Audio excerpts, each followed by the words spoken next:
Assalamualaikum warahmatullahi wabarakatuh. Alhamdulillahi rabbil alamin wa bihi nasta'in ala umuri dunya waddin, wassalatu wassalamu ala asyrafil anbiya'i wal mursalin sayyidina Muhammadin wa ala alihi wa sahbihi ajma'in, amma ba'du. Qala Allah ta'ala fil Qur'anil azim, a'udzu billahi minasy syaithanir rajim. Syahrul Ramadan alladzi unzila fihi al-Qur'an hudan lin-nasi wa bayyinatin minal huda wal furqan. Faman syahida minkum asy-syahra falyasum wa man kana maridan aw ala safarin fa'iddatun min ayyamin ukhar. Yuridu Allahu bikumul yusra la yuridu bikumul 'usra. Walitukammilul iddata walitukabbirullaha ala ma hadakum wa la'allakum tashkurun. Hadirin sidang jamaah Isya dan Tarawih Masjid Universitas Islam Negeri Sunan Kalijaga yang dirahmati Allah, para pimpinan, para dosen, para mahasiswa yang kami hormati, masyarakat umum, hadirin hadirat jamaah Isya dan Tarawih yang dimuliakan Allah. Pertama-tama mari kita panjatkan puji syukur kehadirat Allah Subhanahu wa taala yang senantiasa memberikan rahmat dan karunia-Nya kepada kita, sehingga alhamdulillah kita semua yang hadir di sini termasuk hamba-hamba Allah yang beruntung. Kenapa beruntung? Karena alhamdulillah kita sudah diberi kenikmatan, diberi kesehatan, diberi kekuatan, diberi kesempatan untuk bertemu dengan Ramadan 1444 Hijriah yang tentunya penuh berkah, penuh rahmat dan maghfirah dari Allah Subhanahu wa taala.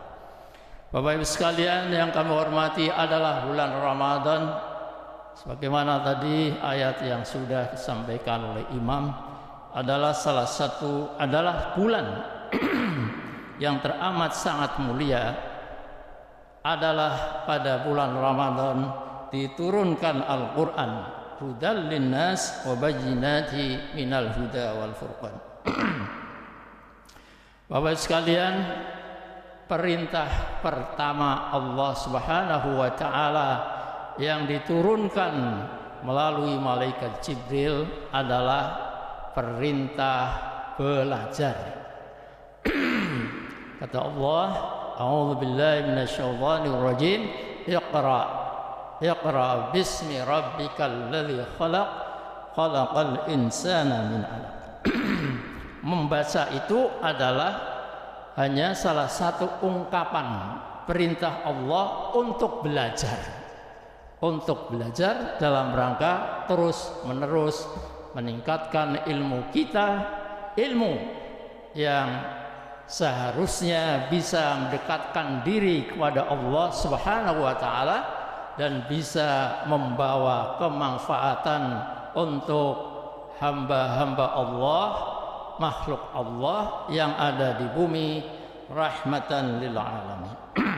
Oleh karena itu, pada kesempatan ini saya mendapatkan satu kehormatan tersendiri. Pada kesempatan ini, melalui mimbar ini, saya ingin mengingatkan diri saya sendiri dan Bapak sekalian, insan akademis, para hamba-hamba Allah yang bergerak di bidang akademik, ya, untuk mengingat sekali lagi dan menengok niat kita menuntut ilmu, ya. Setidaknya kita tahu bahwa ilmu itu kenapa diperintahkan oleh Allah, dan di dalam perintah yang pertama karena saking pentingnya ilmu itu sendiri.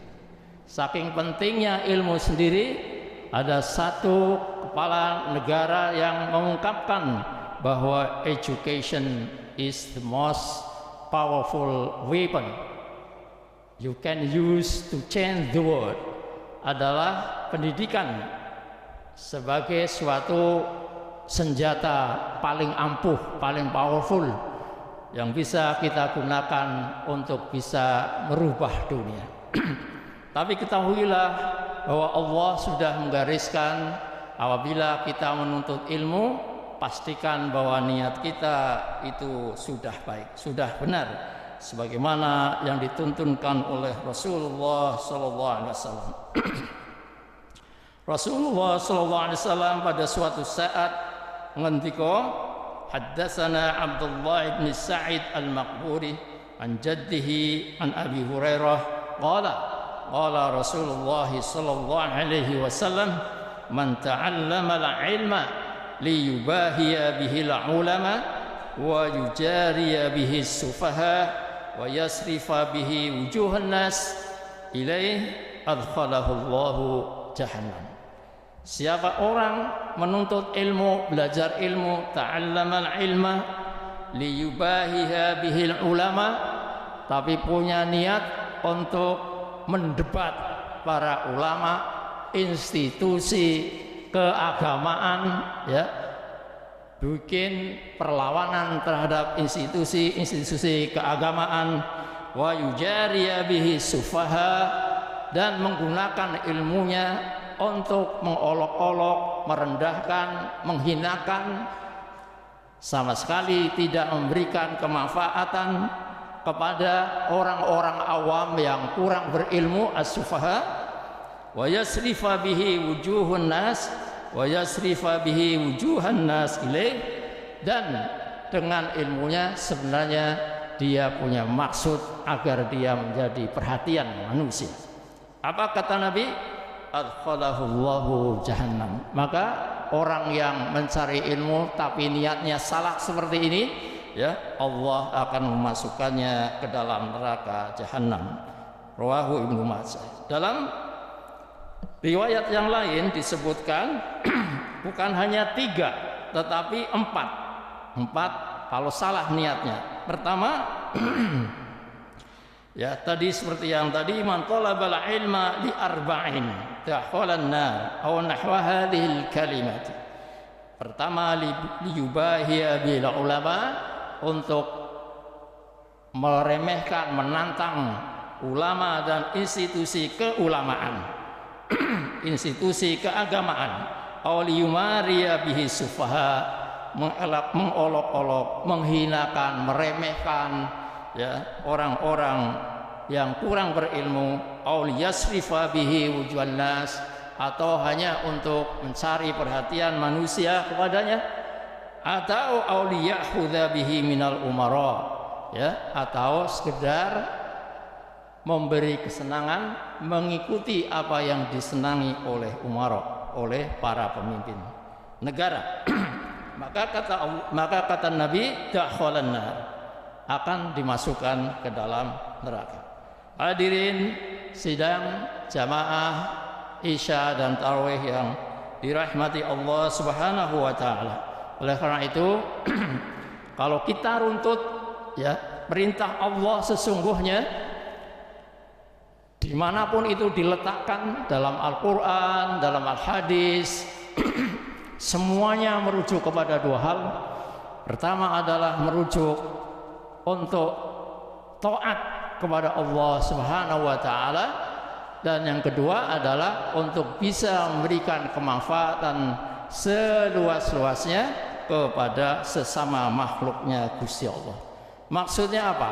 Ketika ilmu itu dicari, bukan merujuk kedua hal itu, tidak untuk meningkatkan ketakwaan kita kepada Allah, tidak mengajak masyarakat luas, manusia yang lain untuk lebih taat kepada Allah, ya, apalagi juga tidak memberikan kemanfaatan kepada masyarakat luas dan dipakai hanya untuk kepentingan diri sendiri, maka itu sungguhnya bertentangan dengan hadis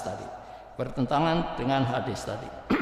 Oleh karena itu, Bapak sekalian yang kami hormati, saya kira penting sekali kita benar-benar renungkan hadis ini dan tidak semestinya yang namanya institusi pendidikan, sekolah, madrasah, SD, SMP, MTS, ya, aliyah, SMA, apalagi perguruan tinggi semacam UIN, ya, atau institusi pemerintah maupun swasta yang bergerak atau mengatur, membuat kebijakan dalam menuntut ilmu, ya, dalam pendidikan, seyogyanya dipimpin oleh orang-orang yang alim, orang yang faham, ya, tentang bagaimana seharusnya menuntut ilmu itu sendiri. Oleh karena itu bukan hanya yang harus merenungkan kembali itu hanya mahasiswanya, tetapi juga para dosennya juga penting untuk memahami kembali apa yang disampaikan oleh Rasulullah SAW. Dalam suatu hadis riwayatkan, qala Nabi SAW, al-ulama thalathatun, farajulun asa fi ilmihi wa asa ma'ahu an-nas fihi, wa rajulun asha fi ilmihi wa lam ya'is ma'ahu fihi ahadun, wa rajulun asa an-nas fi ilmihi wa kana wabalan alaih. Ada 3 macam orang pintar, ya, ada 3 macam ulama, ya. Pertama adalah rajulun asya fihi bi ilmihi, orang yang bisa hidup dengan ilmunya, wa asa ma'ahun nas fihi, dan juga manusia yang lain bisa mendapatkan kemanfaatan dalam hidupnya dengan ilmu yang dia dapatkan.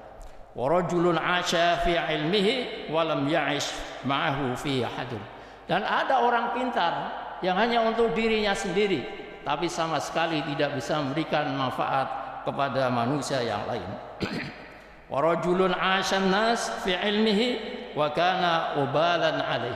Ada juga orang pintar yang hidup dengan ilmunya, tetapi dengan ilmunya sendiri itu mencelakakan dirinya sendiri dan juga orang lain.